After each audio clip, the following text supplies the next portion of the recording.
school. But I can tell you right now, when you choose to not do school in the institution, the time thing, like being generous with the time thing, becomes so easy. Yeah, it does. There is no time. So if a kid has had a late night because they've gone on a learning spurt the night before, they sleep in and they get the sleep they need. Yeah. And, you know, we start letting go of that need to have things ticked off by the end of the day, by the end of the week, by the end of the month, by the end of the term, by the end of the year.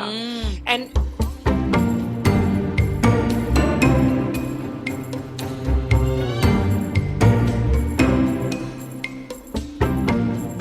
hello, Quanta folks, and welcome to another episode of Alchemising Education, our little sister podcast to Faark the Shoulds. I am QuantiMama Jodi. Hello, everyone. I'm QuantiMama Kerri.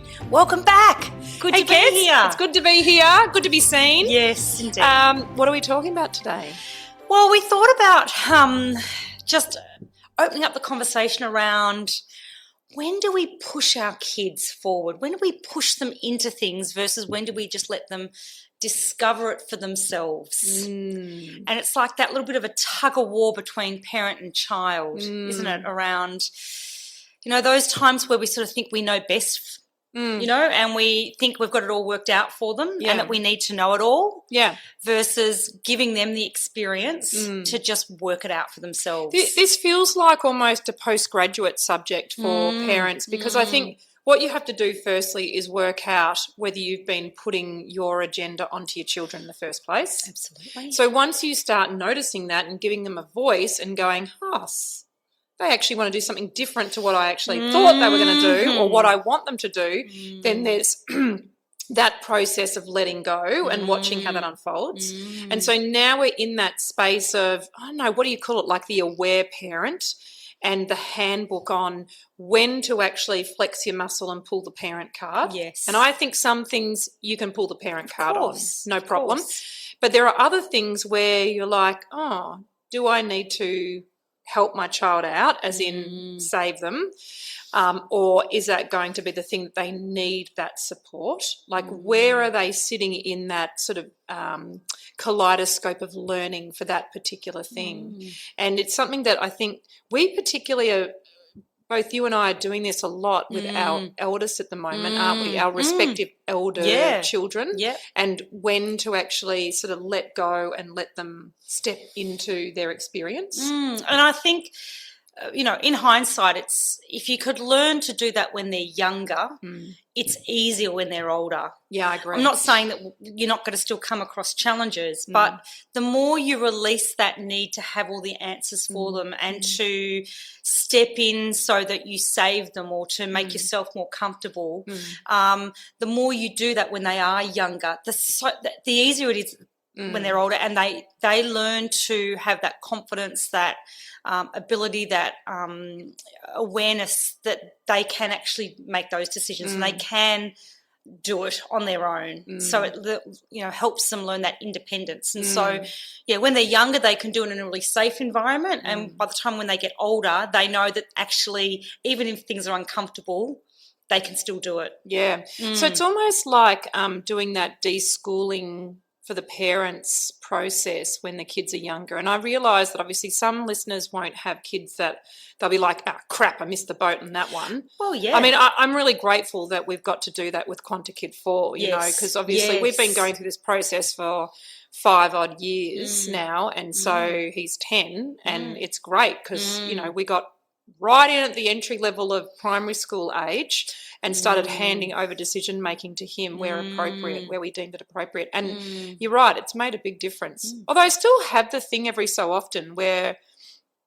I need to flex my muscle, and sometimes I notice that flexing of muscle is actually just old shitty habits coming up. Of course. You know, when he kind of goes, I don't want to do that. And I'm like, no, you're bloody doing it. Yeah. But my way of communicating that to him is a little bit low vibe. I kind of end up trying to do that coercion and just the being the stronger of the two. And it doesn't work because that kid is just he's got a refreshing personality is how we call it. He's been here to teach you some new lessons. Something like that. I still give it a 1-star review sometimes. Oh, don't we all at times? Absolutely. Yeah, and it's a tricky situation when they have their own needs, but we have to trust that they know what they need. Yeah, so talk us through that because you're in that space of, I know you've said it before, I wish I knew this when my kids were little, but like, c'est la vie, that's done, right? And that's what you do have to do, and that's what I'm definitely learning to do is that, we all could say, well, if I had my time again, sliding door moments, we'd do it differently in lots of parts of our lives. But there's a danger that exonerates us of not trying as hard now. Yeah. Because we're like, oh, it's a lost opportunity. It's like, no, when the awareness hits is the invitation to do it. So what's that like for you, given, if you had a do-over, maybe you do some things differently, but you are in the situation you're in. What's that like for you now as you navigate it with, adult children? Yeah, it is. It's really interesting. I think you still need to surrender to their own journey. They all are unique. They all have their special strengths. They all have their challenges. And I think always being open to being the observer. We've said that many, many times before, but it is about... As in you be the observer? Yeah, us being the observer and still not going in to save them. I think they still need to know that with everything they do, there are consequences or that there are outcomes as a result of the decisions. And some of them will be positive, but as we know, whenever we make a mistake for ourselves even, we learn from that, right? So the most important thing is if they make that decision and then it doesn't feel right or it doesn't work out, that's okay. That's their decision.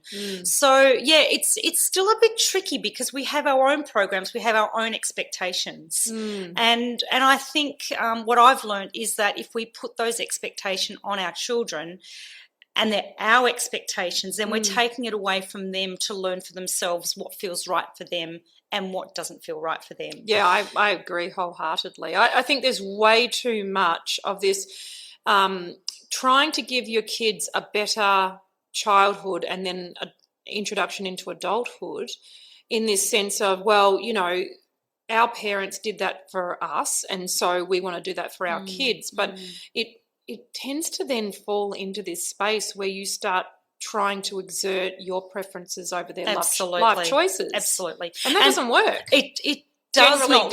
It does not work. It does not work because then that just builds it builds resentment for people. They kind of go, well, you forced me into this and I made a decision that you said was, the right one and I have to now live with that decision. So I think they have to have their own experience because otherwise it's not healthy for the relationship. It's really not healthy. But it's hard because... Well, it's not good for the adult anyway, as in the parent adult in that sense. But it's definitely not good for you because I think that within that there's I don't know if it's an ego thing, but it's certainly a sense of like power imbalance within that where you do step over the line. And, maybe we've had friends where we've been concerned about whatever choices they're making and we've found out what that's like to step over the line and give unsolicited advice and, those kind of things that can come back to bite you on the ass. But with friends, you're like, oh, well, that friendship wasn't meant to, continue on. But with our children, we expect that relationship to continue. Yeah, and to be long lasting. So, yeah, that's exactly right. I think we just have to that stepping back and letting them discover it for themselves, even if it's something you don't agree. I find myself still biting my tongue a lot over certain things, kind of going, oh, that's not what I would do. But I feel like I am surrendering more and more to letting them have their own experience. Yeah. Even if it wouldn't be what I do. Yeah. But just knowing that they have to figure it out their way. Yeah. So even if I'm watching and I think, gosh, is there self-sabotage involved in that decision making? And gee, that so as in they're making a decision that actually is causing harm to themselves. Yeah, it's not or in is their not. highest good. Yes, correct. Or doesn't seem to be going in a direction that's actually going to be a positive outcome or lead them to the next sort of stage of their journey, you kind of go, they've still got to be able to do it their way. As my daughter will often say, you know, we will figure it out on our own way, and people figure it out eventually. Yeah. So, I mean, they do, to be honest. They do. Yeah. And she's an experiential learner. Yeah. And she does not want us to get involved in her decision-making. And so I've learned, and through a lot of admiration and looking at her with a lot of, you know, going, gosh, where's that strength coming from? Where she's very determined in her own way. Just so you know, so everyone She's knows, pointing I'm at me. Pointing at you, right? Because that's where the strength comes from. Yeah, it's interesting, isn't it? You know, they didn't pick it up on the footpath where someone had just casually dropped it. Like, you know, it's in there. That's an observed manifestation of the beautiful humans that she lives with. Yeah, so you kind of go, they've just that experiential learning. I think all of us learn through experience, really. Some more than others. I think so too. I think we talk about these different kind of learners, and I get it, but I'm like, no toddler sat there with the, you know, how to build a Tonka truck manual and read that before they actually started playing with their Tonka truck. Right. I mean, it's nuts. We literally learn through experience and, you know, through the kinesthetic sense. So it's interesting when you talk about that, because I was going to ask you, what do you think is your number one thing that you make a choice on? And it sounds like it's that choice to have surrender in that situation. Absolutely. I think surrender, I'm still really learning trust. That fact of just they tend to go together, but it's hard. It is hard, trusting that they will work it out. And I think that's being demonstrated a lot over the years anyway, that when I have surrendered and just trusted that things will work out, they kind of have. Yeah. So it's just, again, that muscle that we learn to use, and we sort of have that so-called faith in. Which I think shows a lot of strength. You might not think that, but I think it's far easier to meddle. Because it certainly, you know, it sates the need to have an impact in some way, and rarely do we accept responsibility when our meddling actually makes a bit of a mess of things. True. So, you know, we tend to convince ourselves that we were doing it for the right reasons, but we don't do a lot of that self-reflection of, if I had have just observed, as you say, and surrendered to the process, how would that outcome have been different, right? But more than that, also the outcome that you've got with your child too, because every time you meddle, you mess around with that relationship. And so it is a matter of working out when to go and when to not go. Absolutely. And I think to inquire with them around what they're doing gently, obviously still timing it. That's one of my biggest things, is to time those sort of conversations in a way that they're ready to talk about it. But to really just inquire around where their decision making is coming from, or why they're doing something, so then you can understand them better. And I think that's something that we don't do well enough as parents. I know I'm the curious one, and ask probably at times too many questions. So for me, timing it when it's going to be received is important, but really just understanding where they're coming from, so that then you can support them in their own decision making, because it's all about giving them or helping them find their empowerment around things. And if they don't ever learn to make those decisions, or learn through their decision making what the outcome could be or is, and the risks that are associated with it, then they never learn to do it. So it's about that empowerment, and really just tuning into what it is that they think is right for them, and then ask a few questions and leave it with them. You know, it's like, I mean, I think that there's power in the check back in as well, because I think sometimes it's actually just about, kids don't want you to live their life for them, certainly not once they've had their appetite whet with living their own life, which sounds ridiculous, but it's absurd how many parents there are that are driving their kids, you know, to hither and thither so they can have all these experiences and all these opportunities. And I'm using, talking marks because they're not. They're actually just really busy doing shit. Yes. And sometimes they're doing shit they don't want to do. Absolutely. Like how many kids you talk to have got extracurricular activities every night of the week or, 3 or 4 nights of the week, right? And they don't ever get consulted about, is this working for you? We just make a commitment for them and they just have to keep going. Yeah. And no one's asking them, hey, is this working for you? What are you getting out of it? Would you like to do more of it? There's a lack of autonomy within that, which is a shame. And consent.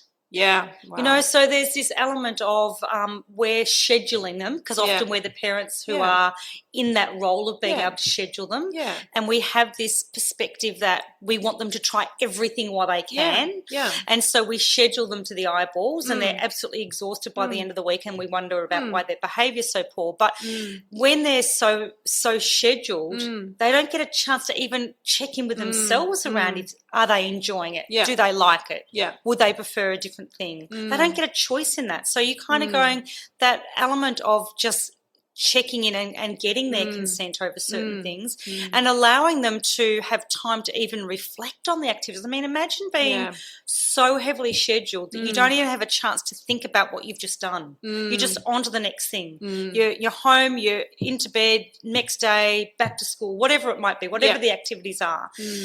So I think just having them so heavily scheduled can be really damaging to their ability to actually tune in to their own yes and no's. Yeah, and to eke all of the possibilities out of any given experience. That's right. So it's really funny. One of the things that I've noticed is, and this is a casualty of overscheduled kids, is that Quanta Kid 4 plays basketball and he's quite proficient at it. Clearly that's from McGill's side. And so what's happened organically is they don't do any training now as a little team. I mean, they're only young, right? Yeah. So I think kind of training falls into the homework thing sometimes, and kids don't want to do it. But these other kids that he's in his team with all have other commitments. And so naturally the parents are gone, look, there's too much going on. So I support that, right? But what's really interesting is that the knock-on effect of that choice that's been made, and again, I don't know if the kids made that choice or if the parents did, because the parents are parents of 10-year-olds, so generally speaking, those parents are making decisions based on what they think is the best outcome for their children. And what's happened is that the team synergy and cohesion has started dropping because they don't see each other very much. So they're not getting an opportunity just to play and have fun. And engage with engage in each other without the pressure of a game. Yeah. And they're losing that connection. So something that McGill and I have been noticing is our frustration about that. And so we've had to check that at the door because, in fact, that's our preference that he has that. And so we're assuming based on that outcome, they'd probably be a more cohesive team and they'd, have a better outcome with winning. But maybe the whole point is they're meant to actually just bash around the court once a week, lose to whatever team they're playing with. I mean, they're actually a good little team. And the winning and losing thing is neither here nor there anyway. We're talking under 12s basketball, for God's sakes. So, it's not the NBA. But it's just interesting just how that surrender gets to keep showing up over and over again. Okay, how does it want to show up today? And so schooling myself or deschooling myself within that space of going, everything is working out beautifully. And it's not like Quanta Kid 4's sitting there going, God, I wish we got to train. He just goes, so is he noticing the fact that he's not training?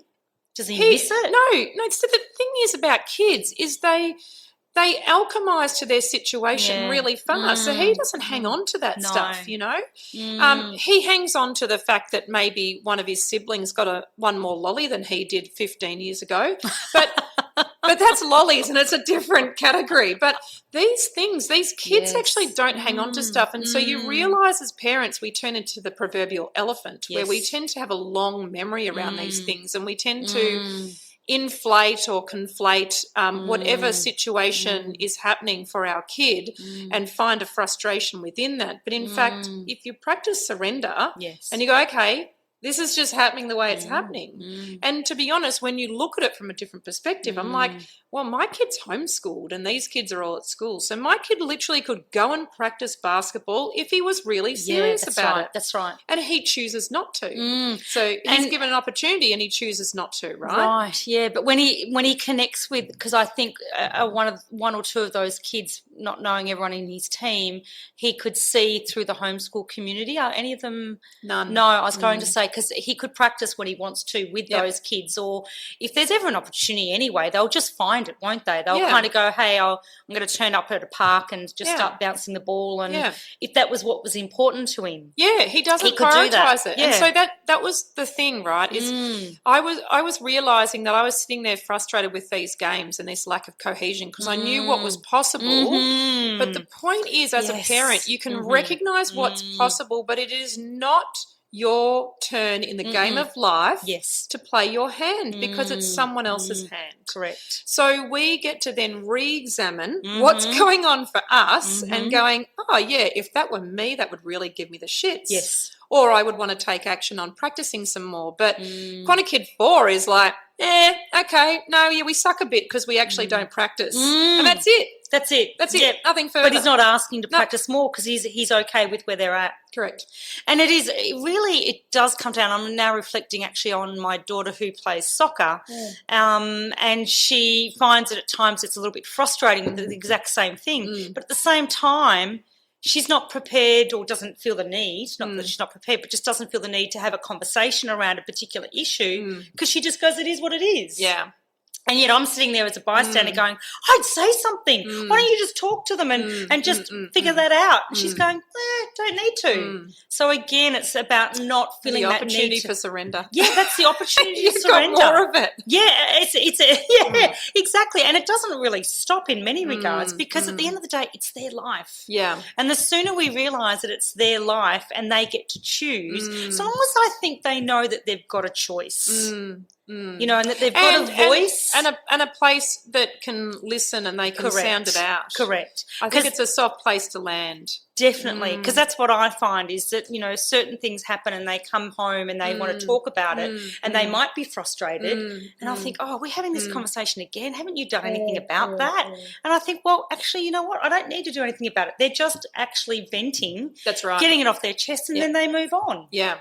Yeah, I feel like we've talked about this before. I know that McGill and I have about the fact that we grab an invisible talking stick like we use in our women's circle. We take an invisible talking stick and we give that to the child in our mind. Yes. Because it tends to shut us up. Yes. And one thing I think that parents sometimes need when they're weaning themselves off being a meddler, they need a job to do because all meddlers need something to do. You know, they need some version of a fidget spinner. Yes. And so one of the things that I've done is I've visualised my kid holding the talking stick, so it's not my turn to talk, and until they hand me the talking stick, I don't speak. And the other thing I do is I look into their left eye. Oh, yes, you're good just at that. concentrate on that. Yes. Okay, if I need a job to do, just swallow down what you're saying, put that to the side, look at their left eye. And the reason why we look at the left eye is that's the receiving eye. So generally speaking, with most people,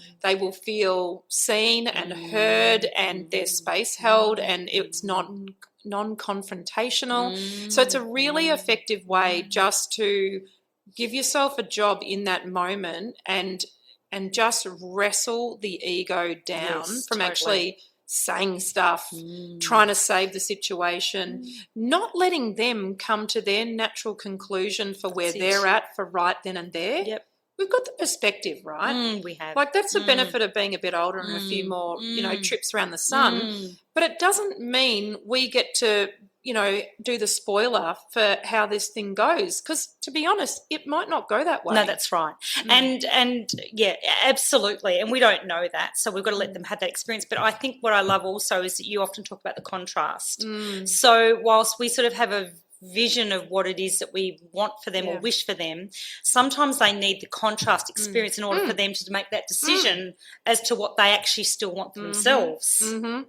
Oh, I constantly say it to my daughter. Yeah. You know, she's got skin stuff that comes up, and I keep saying to her, the skin is the largest organ on the body, so it is showing you that something is out of whack. What could that be? I don't want to hear that it's sugar again, Mum. I'm like, okay, no probs. I will not say it. I might mouth it. I might mime it.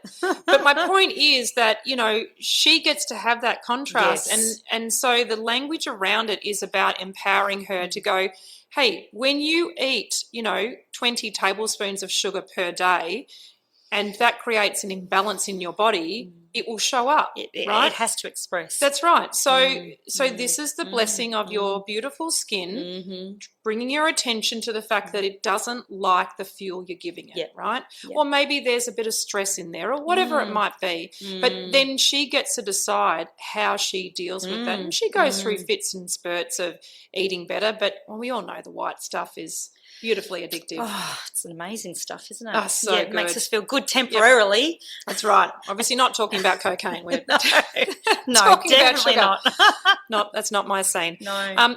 So it's interesting. I was going to say that the one thing I use as a parent for these situations when it's the do I go, do I not go, is I throw the clock out the window. So I often feel that the impetus to meddle when I put the clock on and when I let go of the clock, it is probably a version of surrender. It just gives me a framework for it, and I go, there is no hurry. While this person is alive and breathing, they get to live their life, and it will be at the speed that it is, because I won't have manipulated it in a way that wasn't what my kid wanted. Yes. You know? I think that's really, really powerful, because we put so much constraint around time and getting something fixed or sorting it out, and throwing that clock out the window is a real powerful way of doing it. Yeah. The other thing I also like to do is not prescribing age to things. Well, it's funny you say that, because the thing I thought about as you were saying that was the greatest blessing for us, and I don't tell anyone they need a homeschool, but I can tell you right now, when you choose to not do school in the institution, the time thing, like being generous with the time thing, becomes so easy. Yeah, it does. It you really know, the does. kids aren't hanging out with kids their own age. They're actually hanging out with a variety of ages. Yep. There is no time. So if a kid has had a late night because they've gone on a learning spurt the night before, they sleep in and they get the sleep they need. Yeah. And, you know, we start letting go of that need to have things ticked off by the end of the day, by the end of the week, by the end of the month, by the end of the term, by the end of the year. And quite frankly, it is a beautiful way to live. It is. It has been one of the greatest blessings of that decision, absolutely. So it just doesn't give you that constraint or the comparison piece that I think often, especially as parents, because this is about the parents, right? Yes. This is about how we react to situations, and it always comes down to that. I really recognise that, and when I have these conversations with my kids, as we talk about these sort of things, I always know that it's the parents who are actually leading the way around these concepts. So, the time and the age barrier, once that's gone, it's like it opens up so much and just takes all the pressure off. Yeah. All the pressure. Well, there's for everybody. There's nowhere else, I think, where you get such a generalised homogeny with one characteristic. I mean, it's like saying all redheads are related and you know. Fiery. Yeah, fiery. That's right, which, you know, in my personal experience is actually 100% true, but that's not the point.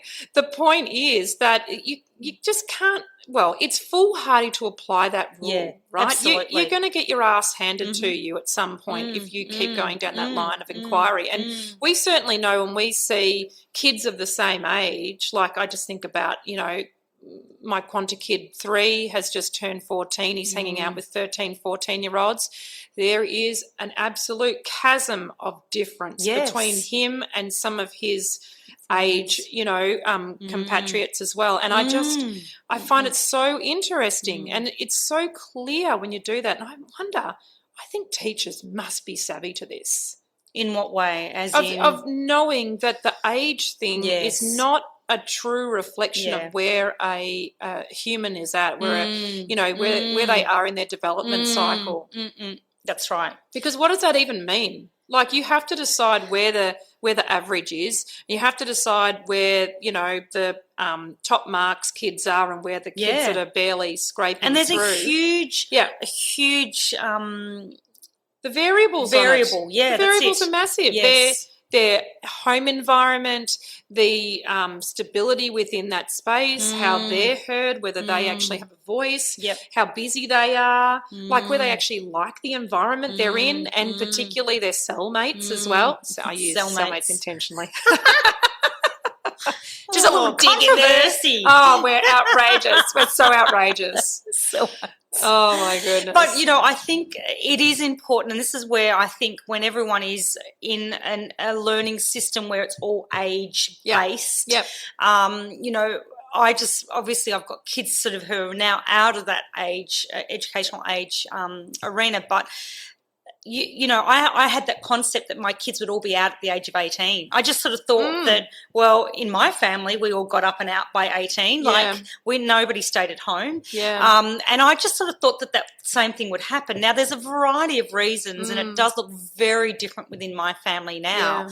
But you kind of go, if I'd applied that rule of, okay, they're 18, off you go, get out of here, it may not serve all of them. Like, you know, one might thrive, but one may not. And so I think treating everybody as that individual rather than just a cross blanket, everyone gets treated the same. Yeah. This is what I think we've managed to do, is to start looking at them as individuals. Yes, and what the individual needs. And what the individual actually needs. And by letting them have a say, and by hearing what their needs are, and by understanding what's driving them and what's important to them, then we can respect them as individuals, and then they learn to be able to do what is right for them rather than just doing the shoulds all the time. Yeah. And I know I've got one who would be so caught up in the shoulds. Yeah. At home is definitely not caught up in the shoulds.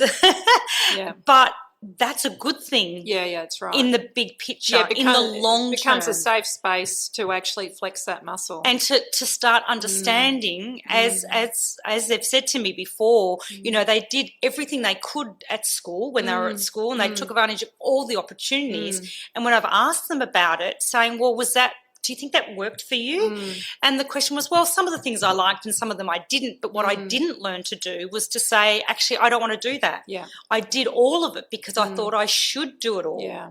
Yeah, that's right. And now reflecting back on it, you know, they're saying, well, you know, I probably didn't need to do it all, but I thought I should do it all. It's so hard I never though learned. When you've got so many people around you. I mean, Correct. You know, that consensus energy that just keeps you, it's like trying to walk against the crowd. I mean, who wants to do that? That sounds hard. Right. That's right. You know, that's exactly and it feels unsafe as well. So I can see why, you know, teenagers and young adults make those decisions. And so thinking about where your kids are hanging out, where the tide of consensus is taking them is really helpful, because then you start to, you know, help them with that framework of exiting out of situations that perhaps don't feel that right great for them. Yeah. And I think that's what I would say when it comes to this topic of when should we push them into something is teaching them, and we speak about this a lot, but teaching them about tuning into what their body's telling them. Yeah. And is it a yes or is it a no? Or am I doing it just because everyone else is doing it and because I think I should, or because it's too scary to go against the crowd, or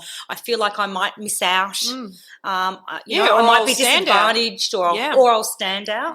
So I think if there's one thing I would definitely encourage parents to do is to help their kids learn to know in their own bodies what's a yes and what's a no, and why am I doing it? Why am what's my main reason for doing this? Is it because of, you know, I'm afraid of what I won't get, or, you know, is it coming from a place of fear, or is it coming from a place of knowing? Skills for life. Skills for life. We'll just end with this one little anecdote, which is not my own, but was gifted to me from another mother today.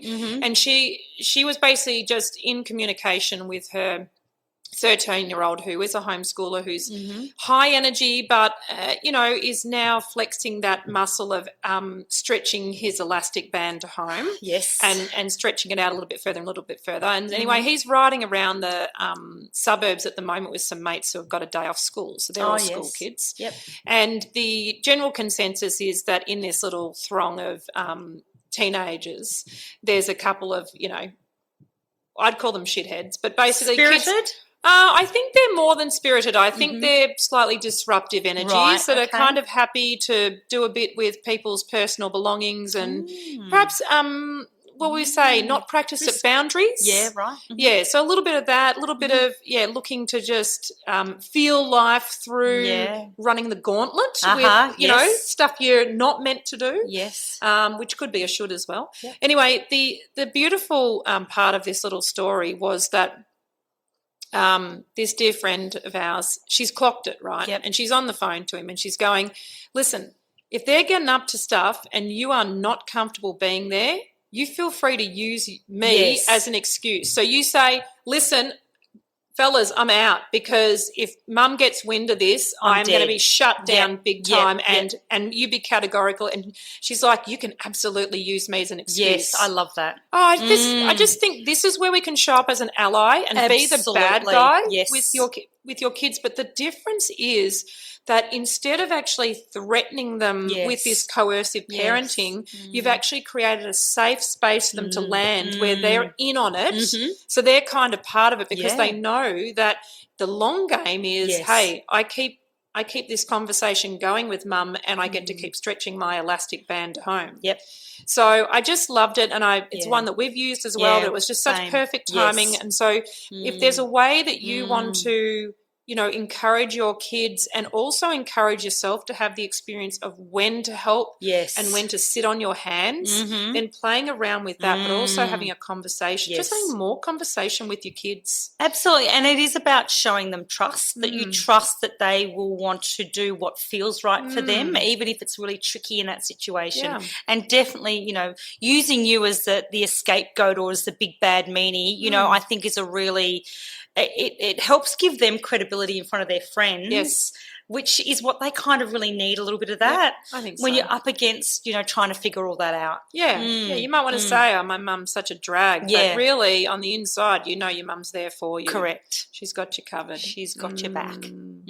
Bless you, Quanta folks. Another beautiful conversation. Yeah, thanks. There, That's Kez. good. Yeah, hopefully you've all got something from that conversation. I'm sure there's parts of it that you can resonate with, or maybe you're heading towards those sort of stages and you're kind of, grateful for a little bit of wisdom that might help you just get through it a little bit smoother, or just give you that food for thought. Yes, but definitely if you're unsure of whether to go or not go, check in with yourself first and foremost. Yep. Do not go to the forums. Do not go to Facebook.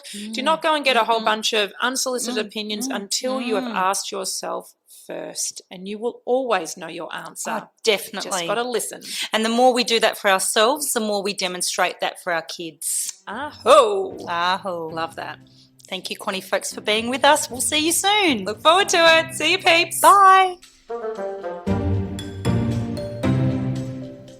Hey, Quanta folks. The conversations that we have about alchemising education are underpinned by our amazing Take the Leap course for parents, which is all about deschooling the parents. If you're keen to deep dive more, then check out the QuantiMama.com website and find the Take the Leap course. This course is beautiful because it will give you an opportunity to examine where your programs are, where you're creating limiting beliefs and expectations for your child, and it ultimately frees you to be the best advocate for your child that you can be, and that's all of us can ever want for our children, just to love, nurture and watch them become the most incredible individuals that we already know them to be.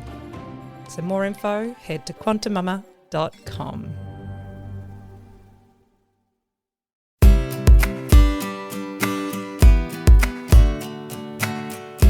Beautiful Quanta folks.